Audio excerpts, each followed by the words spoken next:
자, 첫 번째는 이제 신소재에 관해서 나오는데요. 자, 인류가 살아온 역사에 이제 석기 시대, 청동기 시대, 철기 시대 이렇게 지나왔죠. 그러면 그러니까 이 당시에는 청동기가 신소재였을 거고요. 이 당시에는 철기가 또 신소재였겠죠. 그런데 석기 시대인데 이것만 또 못한 소재는 신소재라고 말하지 않을 거 아닙니까? 그러니까 신소재 조건이 뭐냐? 그 시대상에서 뭔가 새로운 것들이 탄생한다는 거예요. 새로운 거.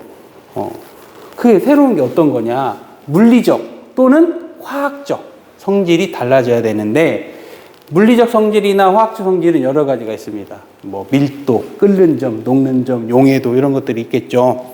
근데 주로 관심사가 이제 IT 기기들이 있으니까 전기 전도성,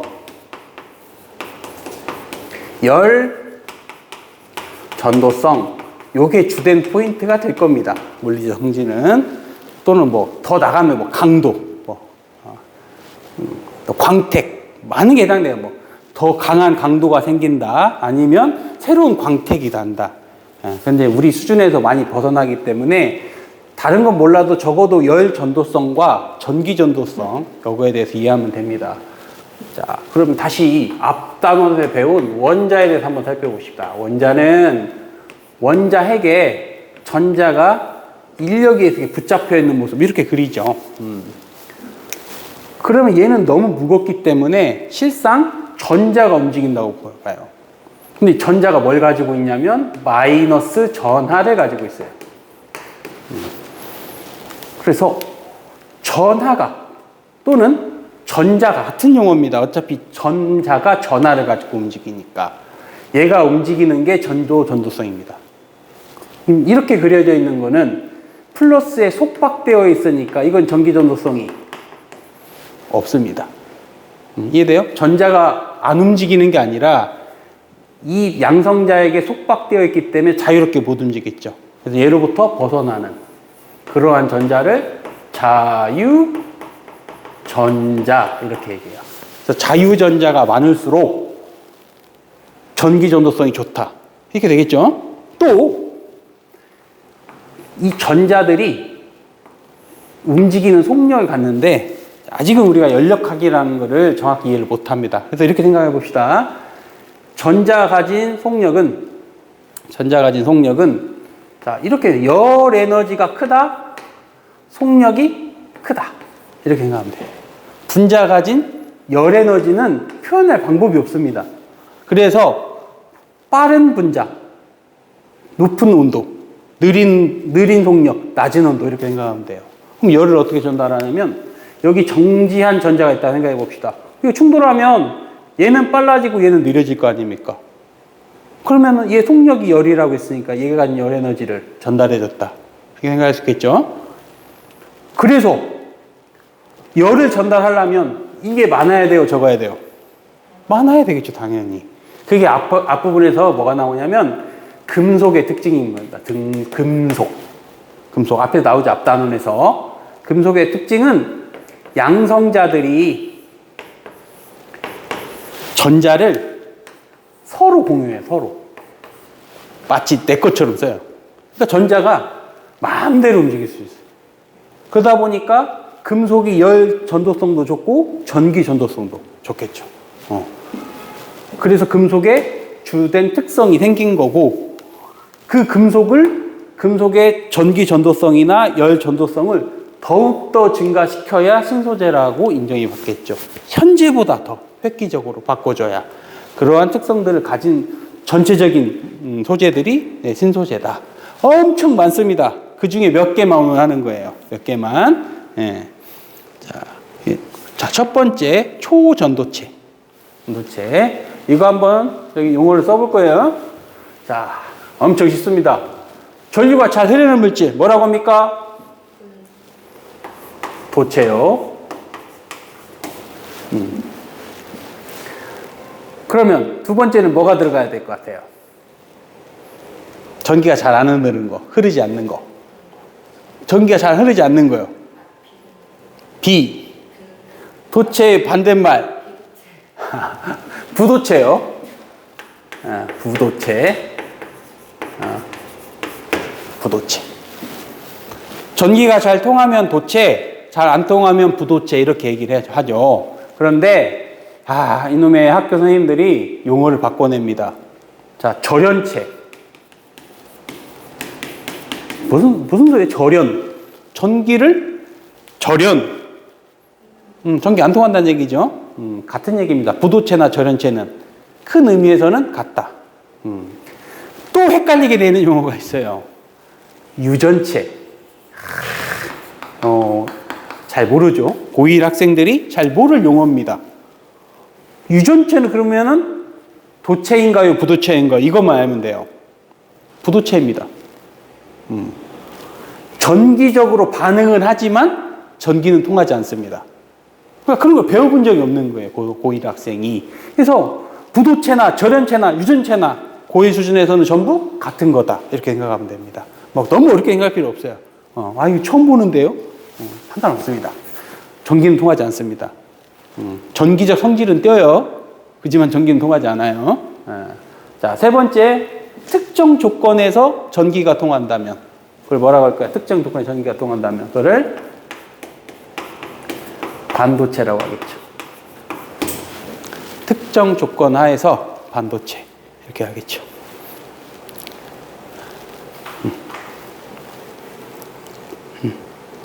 자, 그러면 저항에 대해서 한번 공부를 해보요. 저항. 자, 저항은 이렇게 생각하면 됩니다.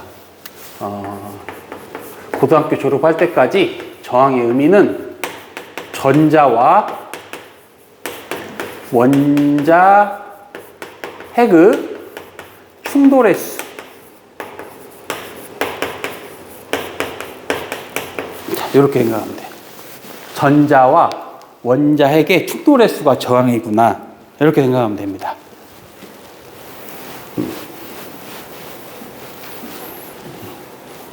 자, 첫 번째는 자유전자가 많은 거와 많지 않은 게 있겠죠. 자유전자가 많은 금속 같은 걸 한번 생각해 봐요. 금속 같은. 한마디로 도체인 경우. 도체는 자, 한번 그림으로 그리는 게 훨씬 더 이해하기 쉬우니까 이렇게 한번 생각해 봅시다.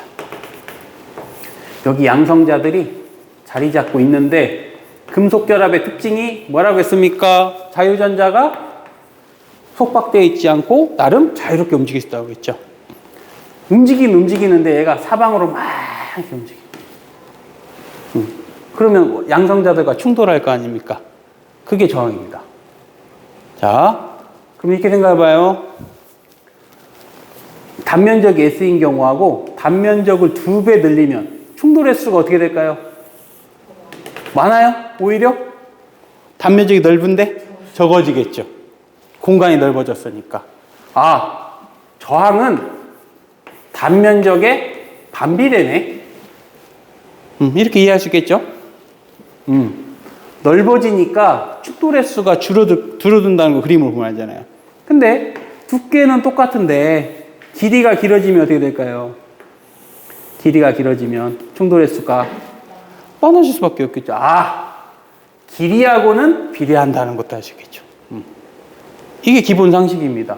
뭐 특별한 게 없죠. 당연한 상식이죠. 자, 조금 더 나아가 봅시다. 이거 비례식이고요. 이걸 등식으로 만들려면 비례상수라는 게 필요해요. 그래서 R은 비례상수로 rho라는 이 문자를 쓰는데 얘가 비저항이라는 뜻이에요. 비저항.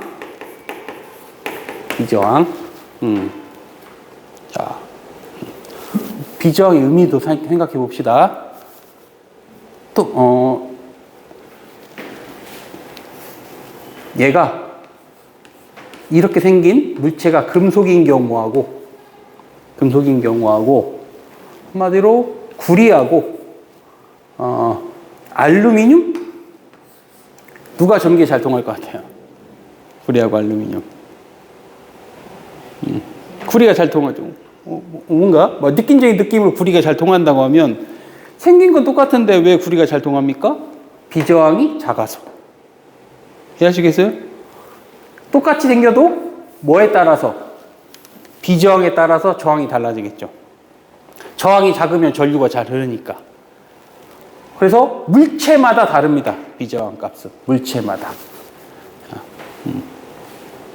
그럼 더 근본적인 질문을 해보겠습니다. 도체와 부도체는 어떻게 구분합니까? 대답 못합니다. 고체하고 액체는 어떻게 구분해요? 고체하고 액체.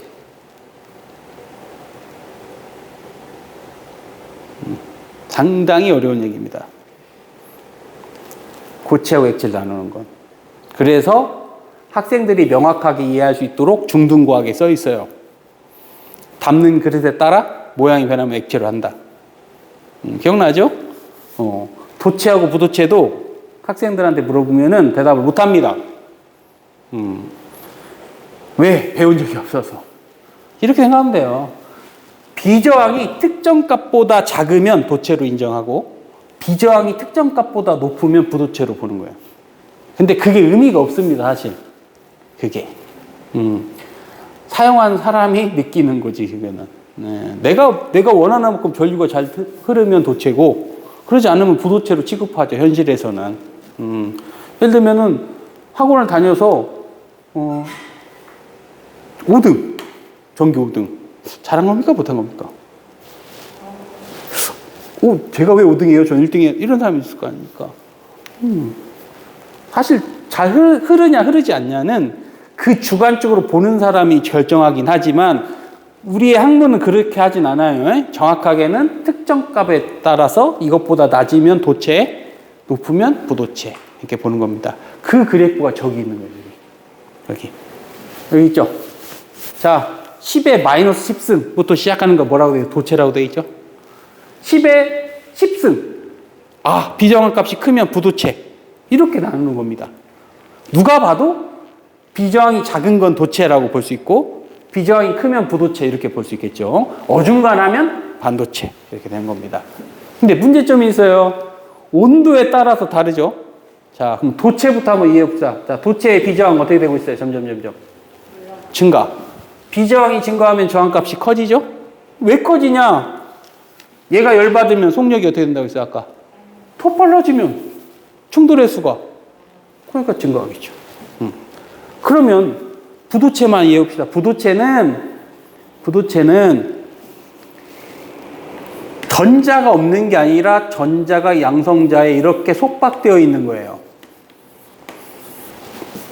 그러니까 애초부터 흐를 전자가 없기 때문에 전류가 안 통하는데 이 전자를 열받게 하면 어떻게 되겠어요? 나가버리겠죠? 없던 자유전자가 생깁니다. 그러면 전기 전도성이 조금 더 개선되겠죠. 그래서 오히려 줄어듭니다, 쟤는. 얘네들. 그래서 문제가 어떻게 등장하냐면 이게 블라인드 처리가 돼요, 이렇게. 그리고 저 가로 안에 들어갈 걸 쓰라고 하든지 아니면 저거에 대해서 질문을 합니다. 가로 넣기 쉽죠? 저 정도는 어렵지 않습니다. 저거는.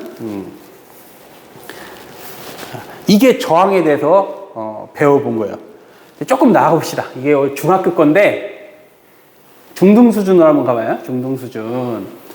이 저항이 지금 R입니다. 내가 얘를 잡아서 쭉 늘려요. 금속은 연성, 전성이 크다. 뽑힘성, 늘어남, 뭐 이런 식으로 표현하는데 연성, 전성이 커서 잘 늘어납니다. 길이를 2배로 늘리면 저항이 몇 배 될까요? 이게 중학교 문제예요. 중등 문제. 그러면 얘하고 얘 부피 달라질까요? 늘리면 부피가 달라질까요? 부피 안 달라져요. 그러면 단면적 얼마 돼야 돼? 반절돼야죠. 늘어났으니까 날씬해져야 될 거 아닙니까? 근데 저항이 정이 나왔다고 그러면서 단면적의 반비례, 길이의 비례니까 몇 배가 된 겁니다, 처음에. 4배 됐죠. 그래서 4R이 되는 거예요. 자, 더 쉽게 해석하자면 2배 늘리면 4배, 3배 늘리면 9배, 4배 늘리면 16배 되는 거예요. 저항이. 이거 중학교 문제예요. 이런 것도 낼 수 있습니다. 중등 문제인데. 주된 핵심은 저항이 무엇이냐. 저항이 어떻게 생각할 수 있는가. 저항은 이렇게 기억하시라고 했어요. 전자와 원자에게 충돌 횟수다. 이렇게 기억하시라고 했어요. 그러면 충돌 횟수가 어떻게 증가하냐. 온도에 따라 다를 수 있다. 자, 거꾸로 해봅시다. 자, 여기 온도를 계속 낮춰요. 그러면 비저항값이 어떻게 돼서 점점 낮아지겠죠. 그런데 어느 정도 이상으로 되면 이거 수식 신경 쓸 필요 없어요. 그냥 크게 신경 쓰지 마세요. 어차피 안 나오니까 좀 디테일하게 설명하려고 한 건데 이미 뭐 그림으로 다 설명해 드린 거고. 자, 온도를 엄청나게 줄이면 자유전자의 움직임이 어떻게 되겠어요? 점점 느려질 거 아닙니까? 점점. 그럼 느려지다 보면 충돌 횟수는 거의 없어지죠. 그래서 어느 순간 저항이 0이 되는 온도가 있어요. 그것을 임계 온도라고 하는데 사실 이렇게 설명하는 거는 거짓말입니다. 임계 온도가 왜 존재하는지는 지금도 몰라요. 그냥 고1 학생을 가르치기 위해서 그냥 그렇게 가르치는 거지. 사실 이런 현상이 왜 생기는지는 지금도 모르고. 그러면 지금 보니까 극저온에서 4.1 켈빈이니까 이거 온도로 따지면 대략 270도씨예요. 마이너스. 대략 이건 알죠? 273이 마이너스 273도씨가 얼마라고 합니까? 이것이 0 켈빈. 처음 배워요? 하셔야죠. 앞에서 한 줄 알았고, 한 줄 알았고. 이거 안 했어요, 앞에? 이거 선정쌤이랑 했을 텐데. 빅뱅. 빅뱅 38만 년 전에 3000 켈빈이었잖아요. 이때 켈빈이라는 게 나오잖아요. 자, 해봅시다, 다시. 가장 낮은 온도는 0 켈빈입니다. 가장 높은 거는 없어요. 얼마든지 할 수 있는데 엄청 힘든 거고. 근데 우리가 사는 세상은 273 켈빈이에요. 그래서 대략 300 켈빈 정도까지. 우리의 삶은 이 온도입니다. 귀찮잖아요, 이게. 이렇게 쓰기가. 그래서 물에 어는 점, 이거 너 0도씨 하고, 373 켈빈은 물에 끓는 점 100도씨로. 우리는 이 온도에서 주로 살아가고 있으니까 이 온도를 바꾼 거를 섭씨 온도라고 하는 거예요. 그냥 귀찮아서 바꾼 거예요. 한마디로 귀찮아서. 자, 그럼 거꾸로 표현해봐요. 얘는 뭐라고 표현해요? 켈빈을 바꾸면 마이너스 273도씨 이렇게 표현할 수 있겠죠. 대충 됐어요? 이해됐어요? 그래서 0도씨가 273 켈빈이고 0 켈빈은 마이너스 273도씨로 쓸 수 있습니다. 과학에서는 다 켈빈 써야 돼요. 도씨 안 씁니다. 과학에서는 절대 온도 개념 써야 돼요. 절대 온도 개념. 자, 이해가 됐으면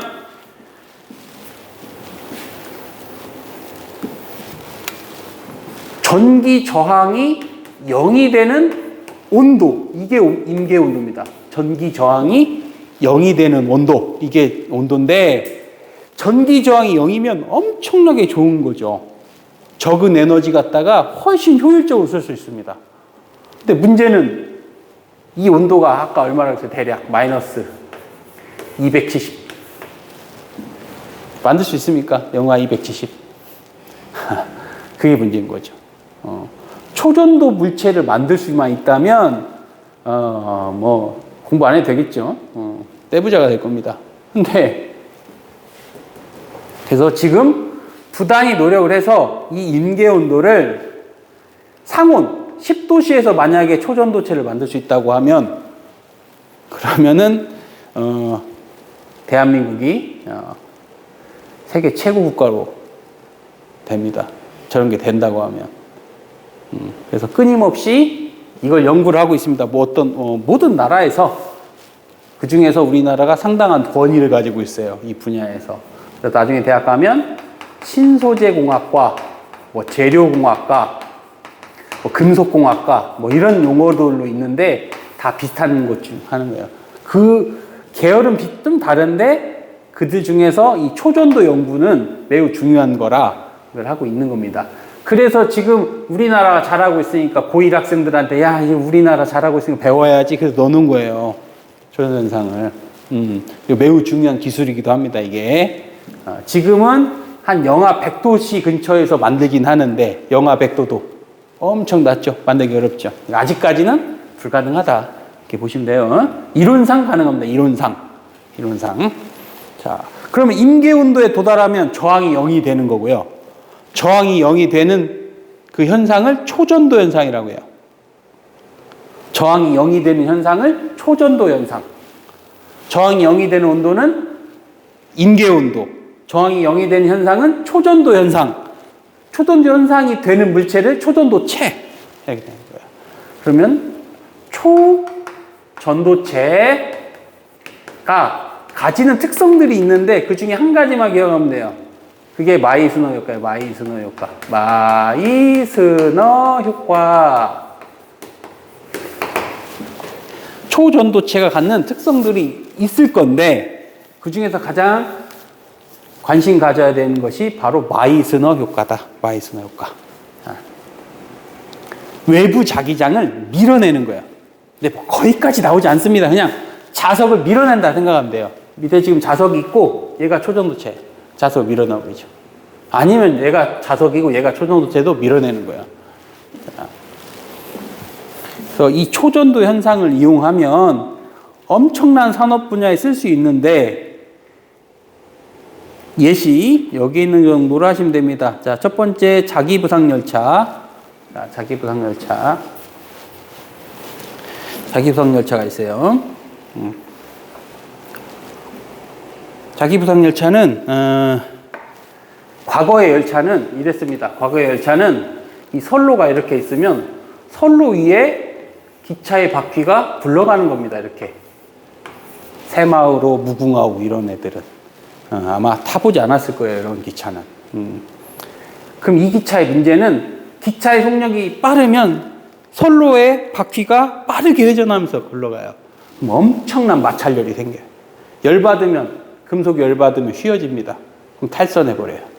그래서 어느 정도 속력을 높이지 못하는 거예요. 문제점이 뭐라고 했어요? 마찰열이죠? 마찰열을 없애는 겁니다. 얘네들은. 어떻게 하냐? 얘가 선로면 이 바퀴가 있는 게 아니라 이렇게 디귿자 모양의 이게 선로가 있어요. 여기에. 이렇게. 이게 바퀴 같은 거예요. 근데 떠 있습니다. 붙어 있는 게 아니고. 붙으면 뭐가 생겨요? 이렇게. 마찰이 생기니까 띄우는 거예요. 기차를. 그 무거운 기차를 띄워버리는 거예요. 띄우면 마찰이 없이 움직이는 겁니다. 지하철도 떠서 가는 거예요. 지하철도. 왜? 마찰을 줄이기 위해서 가는 거죠. 그렇다고 해서 완전하게 초전도 현상을 이용하는 건 아니고요. 흐르는 전류가 흐르면 자기장이 생기고 자기장으로 이걸 띄우는 겁니다. 비슷한 원리죠. 자기부상 열차는 초전도 현상과 비슷한 현상이라는 거죠. 그래서 이게 있고 자기 공명장치 또 자기장을 이용한 겁니다. 자기장. 이게 지금 이 모습이 솔레노이드에 사람이 들어가는 거예요. 중학교 때 나오긴 하는데 이게 자 전류가 흐르면 자기장이 생깁니다. 사람 몸에 자기장을 쏘이는 거예요. 사람 몸에. 그러면 좀 여러분 이해하기 좀 어렵겠지만 이거 앞에서 배웠을 거예요. 빅뱅 할 때 전자가 에너지를 받으면 들뜨죠. 그러다가 다시 떨어지면 뭘 방출합니까? 자기 고유의 전자기파 방출해서 이게 선 스펙트럼으로 나온다. 그럼 배웠죠? 이거 비슷해요. 자, 이 전자도 외부 자기장에 자, 그러니까 얘가 이렇게 삐딱하게 서 있었는데 자기장을 가해주면 이렇게 삐딱하게 서 있을 수 있어요. 얘는 원래 막 나가는 학생인데 아버지가 막 무섭게 해가지고 어쩔 수 없이 아버지가 나가면 다시 어떻게 되겠어요? 원래 모습으로 돌아오겠죠. 비슷합니다. 이런 세포에 자기장을 걸어주면 세포가 그 자기장 때문에 자신의 모습과 다른 모습으로 변형돼 있다가 자기장을 없애주면 다시 본 모습으로 돌아오겠죠. 이때 전자기파를 방출합니다. 이거와 비슷한 원리예요. 그러니까 좀 설명하기가 좀 어려우니까 좀 그렇게 바꿔 설명하는 거예요. 전자도 자기장이 반응을 합니다. 그래서 자기쌍극자라고 하는, 나중에 이제 배워요, 그거를. 그때 정상세포하고 비정상세포는 방출하는 전자기파가 달라요. 이거를 음영으로 바꾸면 정상세포와 비정상세포의 차이가 생기겠죠. 그래서 암이라든지 아니면 어디가 부러졌다든지 아니면 뭐 뇌에서 어떤 혈관이 터졌다든지 이런 걸 볼 수가 있는 거예요. 자, 그 다음에 핵융합 장치. 핵융합은 물론 이렇게까지 구체적으로 내는 학교는 없겠지만 4개의 수소를 헬륨으로 바꾸는 게 핵융합이죠. 근데 이거 불가능합니다. 이거는 태양 같은 거나 가능해요. 우리도 이걸 할 수 있는데 우리가 하는 것은 중수소나 삼중수소를 결합해서 헬륨을 만드는 이게 가능한 거예요. 핵융합 장치에서. 학생들이 물론 이건 너무나 내는 선생님은 진짜 너무 나간 거지. 이거는 이걸 써놓고 핵융합인데 이거 써놨다. 틀린 겁니다. 엄격하게 말하면. 그런 선생님이 별로 없어 보이겠지만 냅니다. 그런 식으로 1등급을 바꾸기 위해서. 불가능해요. 이거는. 우리가 할 수 있는 거는 조금 더 융합하기 쉬운 이런 중수소나 삼중수소, 방사성 원소를 융합하는 정도도 이것도 어려워. 이것도 사실. 뭐 어떻게 하는 거냐면 우리가 이렇게 융합하려면 대략 1억 도씨가 필요해요. 자, 1억 도씨. 자, 이 종이컵이 1억 도씨라고 합시다. 이거 어디다가 보관할 겁니까? 이거 어디다 담을 거예요, 이거를? 1억 도씨인데. 담을 수 있는 그릇이 있겠어요? 없죠. 다 녹아버릴 텐데. 담을 수 없으면 공중에 띄워버리면 되죠. 뭘로? 자기장으로. 이해돼요? 엄청난 전류를 흘러서 엄청난 자기장을 생성되면 그 1억 도씨 플라즈마가 공중에 떠 있습니다. 공중에 떠서 융합시키는 거예요. 이게 우리나라가 세계 신기록을 갖고 있습니다. 30초.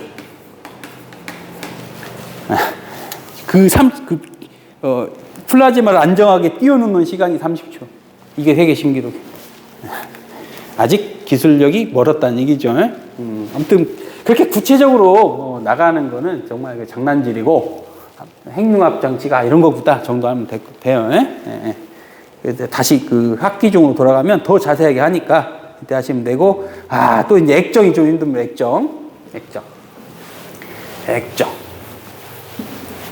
액정에 대해서 배워봅시다. 액정을 이해하려면 기본 상식이 좀 있어야 되는데 해봅시다.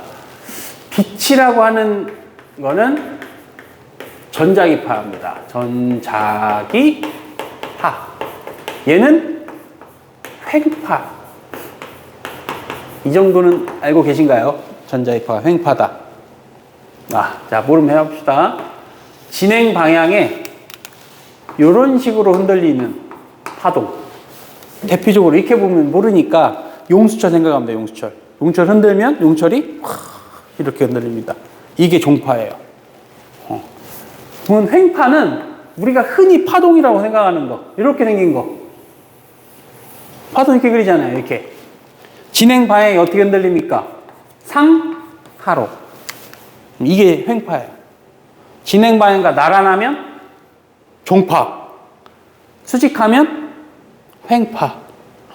근데 자, 두 가지를 한번 그려볼게요. 횡파를 그릴 때는 이렇게 그릴 수도 있지만 이렇게 그려도 됩니다.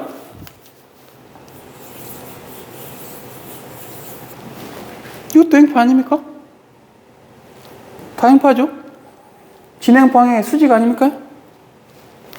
자, 그렇게 따지면 빛을 정면에서 바라본다는 거예요. 정면에서 다가오는 빛이 정면에서 바라보면 이렇게 흔들려서 오는 애도 있고 이렇게 흔들려서 오는 애도 있겠죠, 지금? 그럼 이런 것도 있을 거 아닙니까? 이런 것도 있을 수 있고. 여기서 이런 LED에서 나오는 건 얘네들이 다 뭉쳐서 내 눈으로 오는 거예요. 우리는 모르죠? 어느 방향인지. 그래서 이런 빛을 평광이 되지 않는 빛이라고 하는 거예요. 평광이 되지 않는 빛. 횡파이긴 하지만 진동 방향이 360도 다 가능합니다. 그 모든 빛이 들어오는 거예요, 지금. 이 전등 LED는 평광이 아직 안 된 거예요. 여기에다가, 자, 이러한 평광판, 이런 모습을 그리는데, 이 빛을 여기다가 평광판을 여기다가 놔요. 자, 여기다가 평광판을 놓으면 이들 중에서 요 방향의 크기만 나갈 수 있어요. 이런 성분은 다 사라지고 이런 성분은 남습니다. 뭐 정확하게 우리는 지금 벡터를 이해를 못하니까 만약에 이게 빛의 세기가 I면 얼마 나오냐? 반절 나오는 거예요. 왜 반절인지는 좀 이해하기는 어렵겠지만 성분으로 나누면 반절로 나올 수 있는 겁니다. 뭐 구체적으로는 안 물어보지만 이렇게 물어볼 수는 있어요. 그러면 자, 얘는 이렇게 생각할 수 있어요. 얘는 밝은 빛, 얘는 조금 어두운 빛, 이렇게 볼 수 있죠.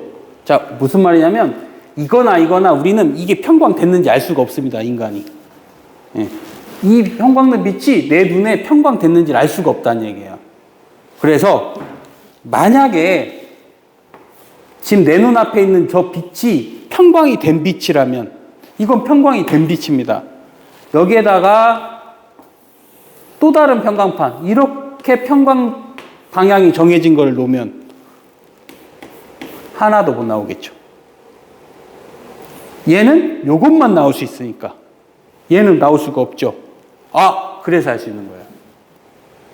자, 다시 이 빛이나 얘는 평광이 안 됐고 얘는 평광이 됐죠. 어차피 내가 맨눈으로 보면 구분할 수 없습니다, 인간은.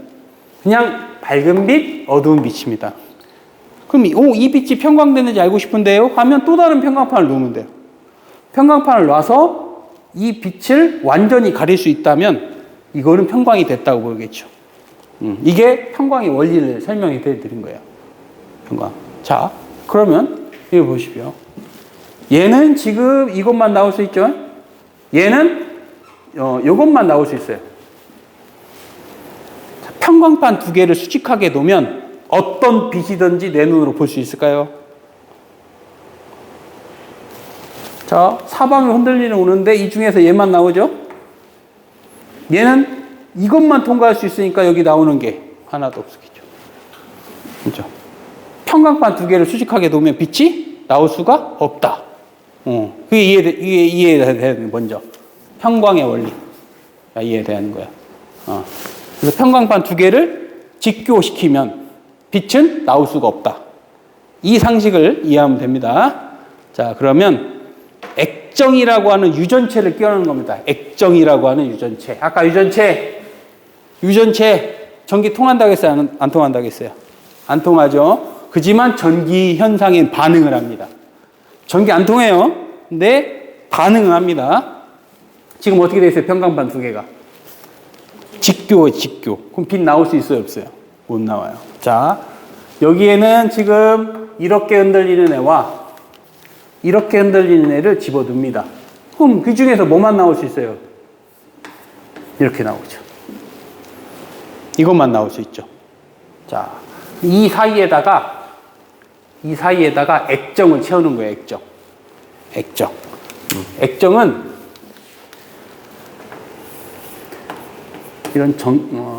이런 모습을 많이 표현하는데,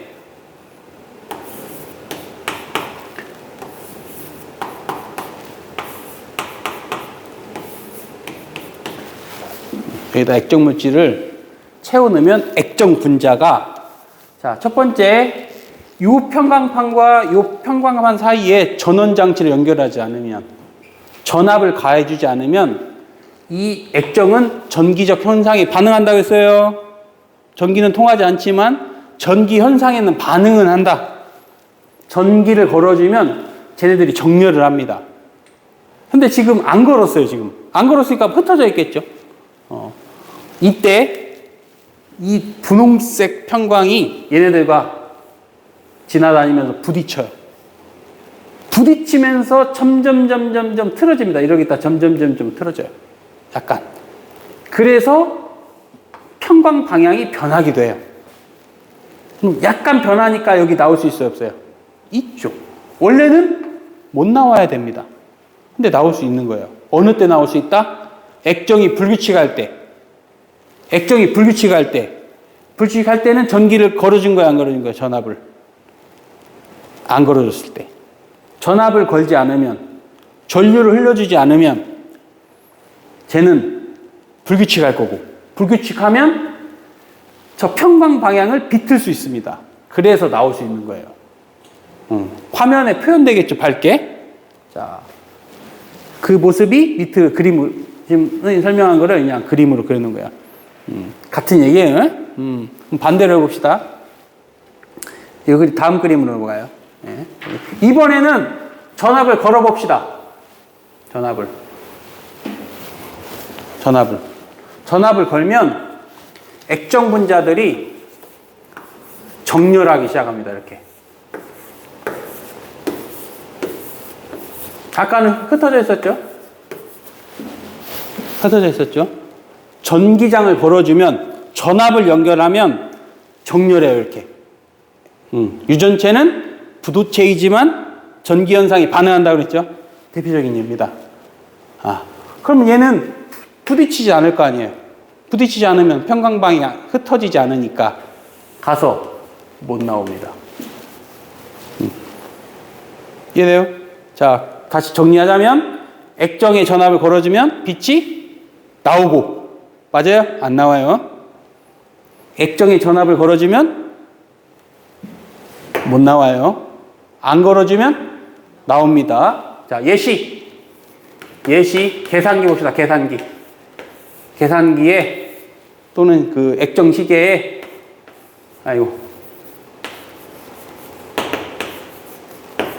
이렇게 써있죠.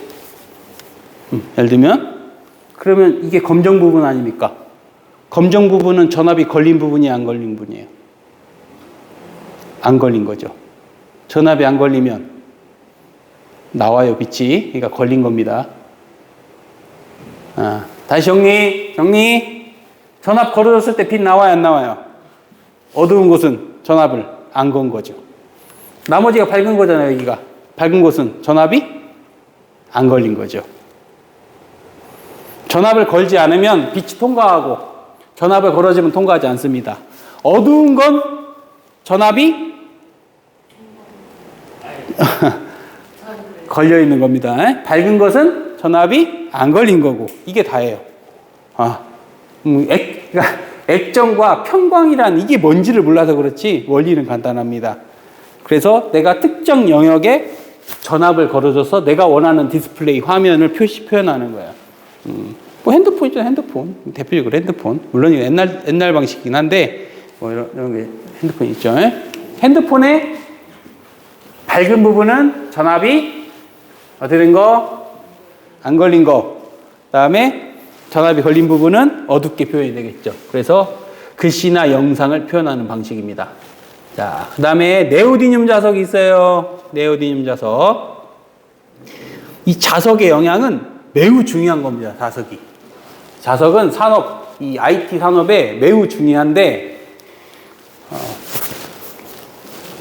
최첨단 장비가 되면 더욱더 그러니까 칩셋이 이것보다 작습니다, 요즘. 칩셋. 근데 작은데 자기장 강력해야 되는 거예요. 그래서 우리가 아는 자석은 네오디듐 자석이라는 게 있죠. 쌉니다, 요즘은. 예전엔 비쌌지만. 네오디듐 자석은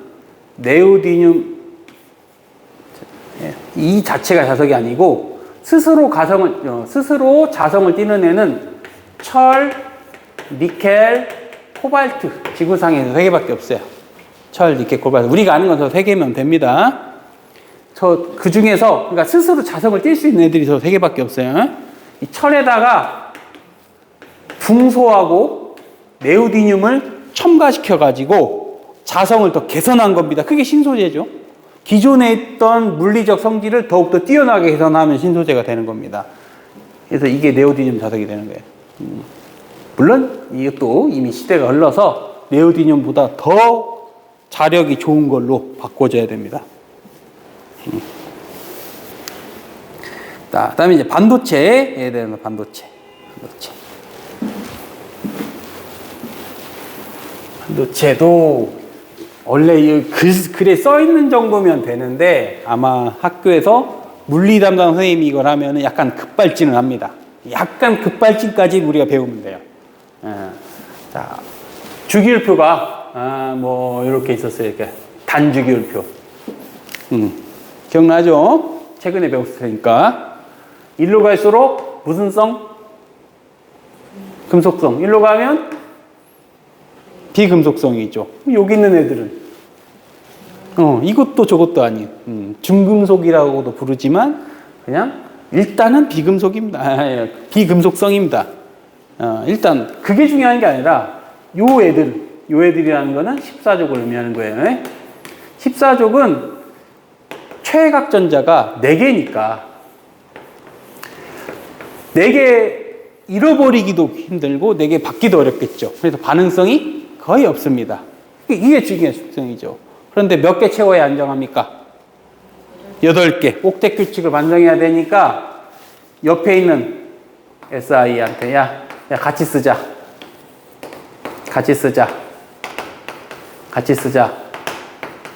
이렇게 서로 전자를 마치 자기 것처럼 같이 쓰는 걸 무슨 결합? 공유 결합이라고 하죠.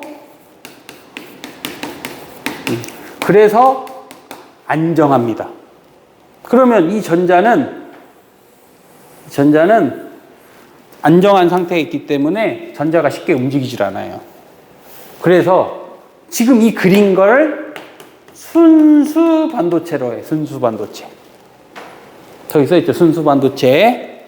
순수 반도체는 그냥 14족을 의미하는 거예요. 14족이 공유결합한 상태. 매우 안정한 상태입니다. 전기 전도성이 있을까요? 없어요. 부도체에 가깝습니다. 내가 왜 써놨냐면 그렇다고 부도체라고 쓰면 안 돼요. 반도체라고 써야지. 사실상 물리적 성질은 부도체입니다. 헷갈리지 말라고 내가 써놨다고 해서 부도체 쓰면 안 돼요. 반도체는 부도체입니까? 나는 맞다고 하지만 교과상은 그냥 반도체라고 쓰는 게 맞아요. 헷갈리지 말라고 쓰는 겁니다. 선생님 부도체 써놨어요. 아닙니다. 틀리지 말라고 써놓은 거예요. 순수 반도체는 부도체이다. 맞아요, 틀려요? 틀려요, 교과 과정상. 학교 선생님이 부도체로 쓰라고 하면 쓰면 돼요. 성질은 부도체에 가깝지만 그냥 우리는 그거를 반도체라고 부르죠. 그래서 반도체라고 써야 됩니다. 자, 그래서 순수 반도체는 전기적 성질을 쓸 수가 없어요, 이거는. 그래서 불순물을 첨가합니다. 불순물. 자, 15족은 원자핵이 만약에 5개 있는 15족을 한번 봅시다. 15족. 이거를 저번 시간에 수업했는데 학생들이 잘 이해를 못 하더라고. 그래서 자세히 한번 그릴 테니까 보셔요. 15족이면 원자과 전자가 몇 개 있어요? 5개. 자, 그려볼게요. 하나, 2개, 3개, 4개 하고 하나 더 있겠죠? 5개. 이거 지금 중성입니까? 아닙니까? 이 상태가 지금. 중성이에요? 아니에요? 양성자 5개, 전자 5개, 중성 아닙니까? 자, 그러면 SI도 하나, 2개, 3개, 4개. SI 중성이 아니에요. SI만 보여, SI만.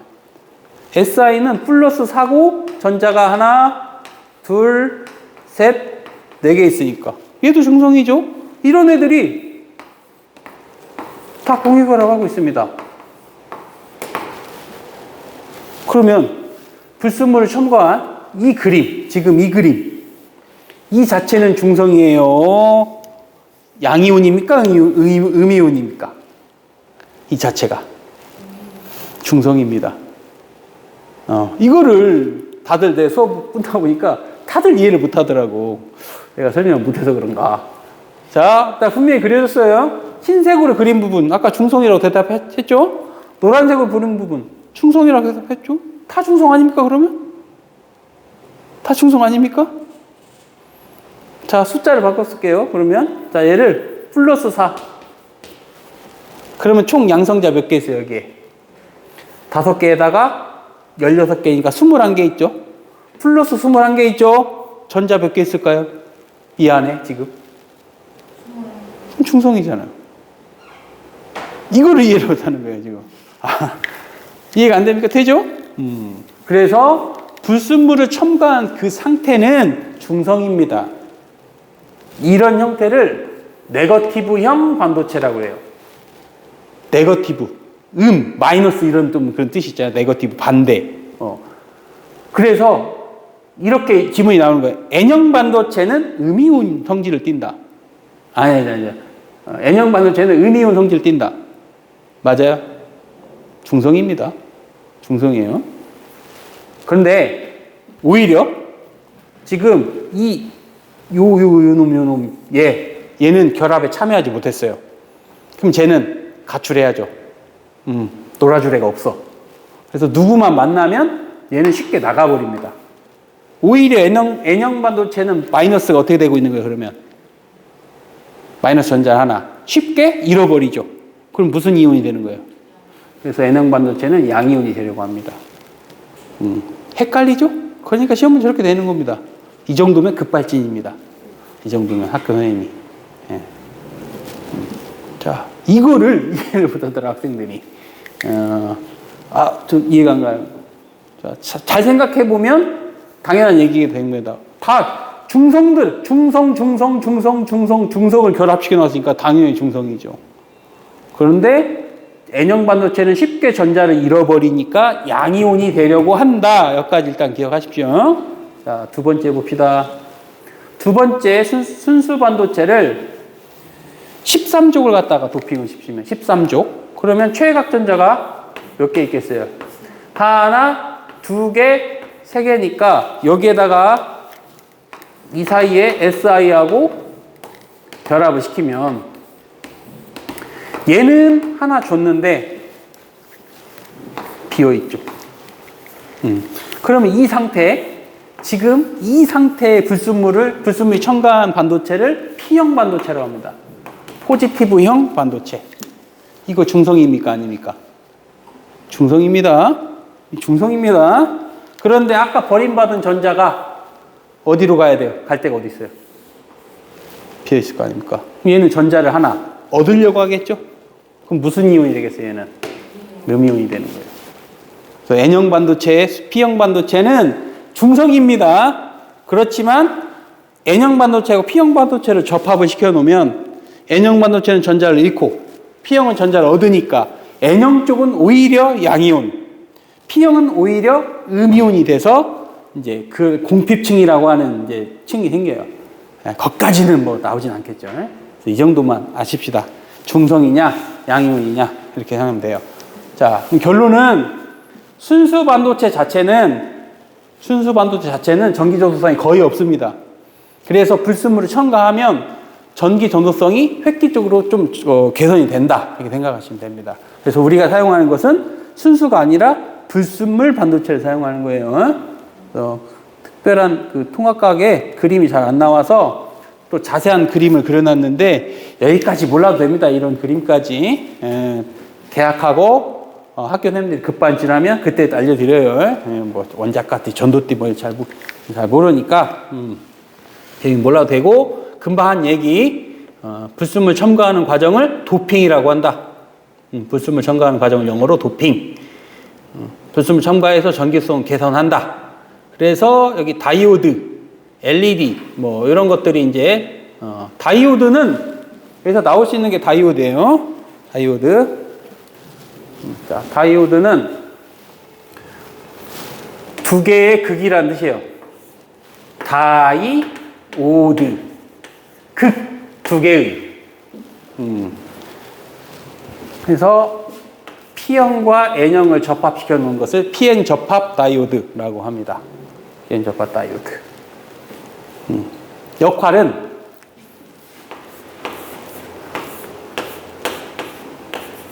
얘를 이렇게 연결시켜 놓으면 순방향이라고 해요.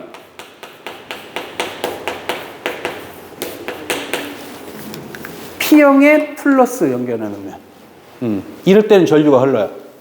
그런데 그림이, 물론 이것도 거의 안 나올 테지만, 순방의 역방향 기억하라는 얘기예요. 이렇게 해 놓으면 전류가 흐르지 않습니다. 이렇게 연결해 놓으면 역방향이라고 해요.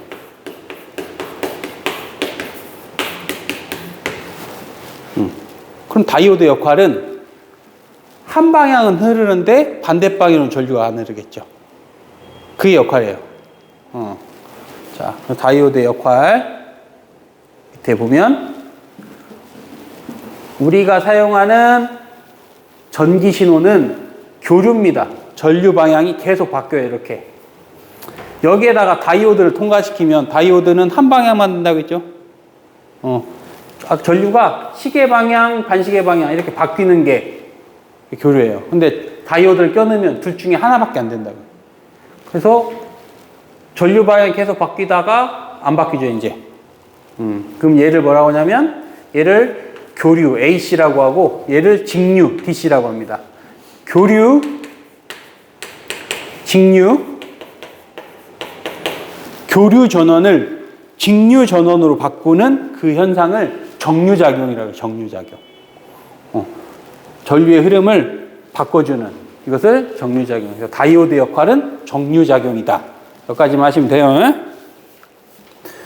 또 하나 나오면 여기 트랜지스터는 증폭작용인데 지금부터는 설명할 길이 없어요. 우리가 아는 상식으로는. 나머지는 암기 과목이라고 생각하셔야 돼요. 사실 여기는 깊숙이 내면 안 되는 단원이도 해서 그런데 또 지켜봐야죠. 학교에서 어떻게 나가나. 그 다음에 이제 그래핀, 탄소나무. 자, 탄소는 몇 가입니까? 탄소 몇 가입니까? 몇 쪽? 14족이죠. 금속입니까? 비금속입니까? 비금속에 속해요. 오히려. 그런데 전기 전도성이 있습니다. 특이하게. 탄소는 자유전자가 자유롭게 움직일 수 있는 구조예요. 그래서 탄소 자체는 전기 전도성이 큽니다. 아무렇게나 큰 게 아니라, 자, 탄소로 만들 수 있는 게 다이아몬드도 있고, 흑연도 있어요. 흑연은 전기가 통하는데 다이아는 안 통합니다. 다이아몬드는 탄소의 구조가 너무 불규칙해. 너무 불규칙해. 그러면 자유전자가 움직이면서 충돌 횟수가 어떻게 될까요? 많겠죠? 그물처럼 연결되어 있으니까. 흑연은 사선 모양입니다. 전자가 움직이는데 조금 더 편하겠죠? 그래서 같은 탄소 화합물인데 탄소 화합물의 결합 구조가 어떻게 되는지에 따라서 전기가 더 잘 통할 수 있고 안 통할 수 있어요. 그래서 흑연은 전기가 통하는데 잘 통하지는 않습니다. 그 흑연을 자, 이렇게 생각하면 돼. 자, 여기. 자, 이게 흑연이면 여기다가 손으로 묻어날 거 아니에요. 손에 묻어날 거 아니에요. 이런 식으로 떼내는 거예요. 그래핀이. 흑연을 얇은 칙으로 떼내는 거예요. 뭐 어떻게 떼내나요? 스카치 테이프를 묻어날 거 아니에요. 이렇게. 그냥 그 정도로 떼내는 거예요. 그렇게 얇게 떼내면 저런 식으로 탄소 덩어리의 결합 구조가 매우 규칙적으로 되죠. 전기 전도성이 획기적으로 개선이 되는 겁니다. 또는 그 탄소 나노 이렇게 튜브로 말하는 탄소 나노 튜브처럼 만들면 누가 봐도 규칙이죠. 탄소가 규칙적 배열되면 전자가 움직이는데 충돌 횟수가 적어지니까 전기가 잘 통한다. 그래서 얘들은 특징이 똑같습니다. 규칙적 배열 때문에 전기가 잘 움직이니까 열 전도성, 전기 전도성이 다 개선돼요. 둘 다 비슷한 특성을 갖고 있죠. 그런데 사용하는 곳이 달라요. 이거 암기해야 됩니다. 어쩔 수 없이. 암기해야 됩니다. 거기부터 암기 과목이에요. 왜냐하면 뭐 그래피나 탄소나노 우리가 실생활에 쓰질 않는데 뭐 어떻게 합니까? 그래서 성질은 똑같은데 얘는 얘고 얘는 얘고 이거 암기처럼 생각하셔야 돼요. 또 있어요. 밑에 플로렌 이런 구조가 있어요. 플로렌 구조. 얘도 탄소를 규칙적으로 배열했으니까 쟤도 뭔가 성질을 갖는데 얘는 의약약품 운반 뭐 요게 자주 나와요. 이것도 암기고. 자, 그럼 중요한 게 뭐냐? 요겁니다. 단점. 탄소 나올 때 그렇게 좋은 걸 왜 안 쓰는데 저런 단점 때문에.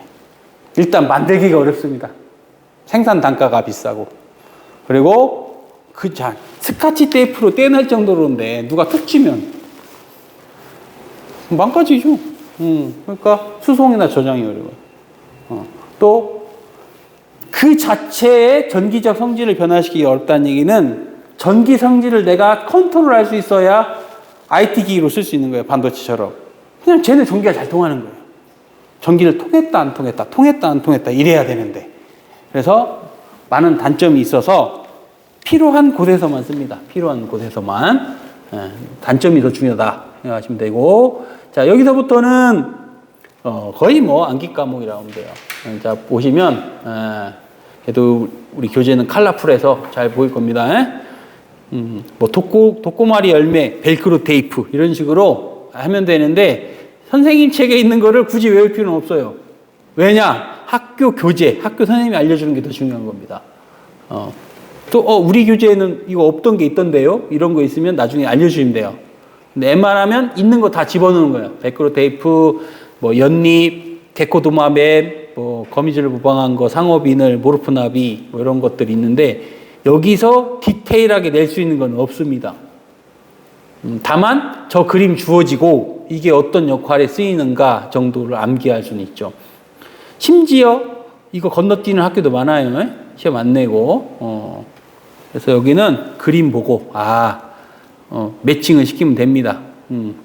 뭐 홍합 나오면 수중접 자체 이런 식으로 독고마리 열매 벨크로 테이프 이런 식으로 그 원리가 비슷하다 해서 나온 겁니다.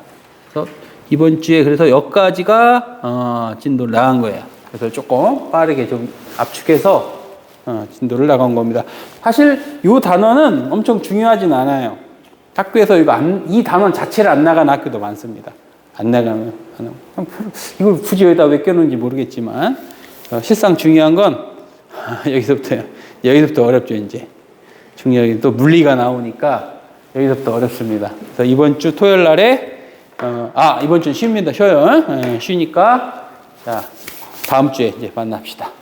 축제는 안 내려고 했는데 크리스마스라 여기 뒤에 보시면 뒤쪽에 넘기시면 과제 있어요. 어디 있냐?